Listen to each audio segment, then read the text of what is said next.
Mack Brown has been fired by North Carolina, national champion at Texas. I didn't realize that he had coached at North Carolina for so long before he took the Texas job that first time. Yeah, in 1814. Yeah, 1997. But yes. Well. Who's going to be the next coach at North Carolina? So I always think, and I've put out a couple feelers there. I can't get an answer from people I trust on if Dan Mullen wants to get back in or not. I can't get a straight answer. They'll hint at it one way, hint at it the other. I just think if I was the AD at North Carolina, who would be my first three calls? Well, the first guy I'm going to call is John Sumrall at Tulane.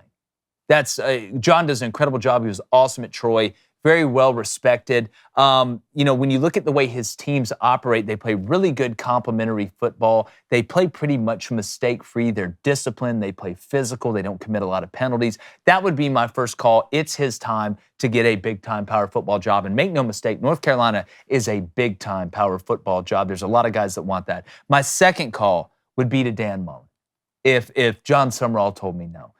To see if he'd want back in. The fit just makes sense. Still, when I think about North Carolina, I think about offense. And not because Michael Jordan went there, right? Or, they came back and dropped a 90-piece on Dayton with Cajun fries and a honey biscuit last night. But I think it would be a good fit, and it'd be a good opportunity for him to get back in at a place that's not in the SEC, right? Not knocking the ACC, but I just feel like the fit's good. And then if that doesn't work out, my third call is to Jamie Chadwell at Liberty. That's what I'm going to call it. It's a guy that's familiar with that area from a recruiting-based standpoint. Obviously, he's been at Coastal. He's been at Liberty. It's not like he's, got to rework his high school football coaching network of who he knows and goes and introduce himself to these guys and have to start forming these long relationships. Plus, I like the offense that he runs. He does a lot of things from a motion standpoint, from a formation standpoint. Liberty, I know the schedule isn't great. He's done nothing but continued that winning success there that Hugh Freeze, had helped keep up, and then Hugh goes to Auburn. I think it's Jamie's time to get that next big job. I've heard some people, my buddy Nino Brown said Brennan Marion. I think Brennan Marion is ready for a head coaching job. I don't think he's ready for that head coaching job yet at North Carolina. So those would be my top three. As far as Mack Brown, what a class act. Yeah. If you saw the statement that he put out, it just...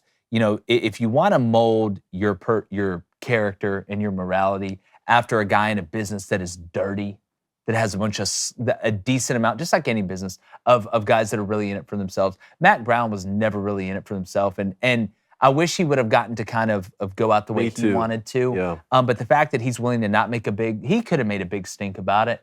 He could have gone and got upset, and that's not who Mack Brown is. But at the same time, I think it was time. I think it was time for North Carolina to make that change. What do we say on this show? Sometimes, just like they did back in the old days, you got to put the old person on the raft right at the river, and everybody shows up singing the hymns and the songs and telling the stories and the memories, and then you just push them off. It's goodbye, buddy. Hope you find your dad. I was hoping he'd get a chance to go out the way he wanted to as well. And he's done some really good things at North Carolina. He was probably given that opportunity and declined. Hey, YouTube, let's win some money. College basketball, college football, NFL, maybe even the NBA for all 9 of you out there that watch it. Just make sure you hit that subscribe button.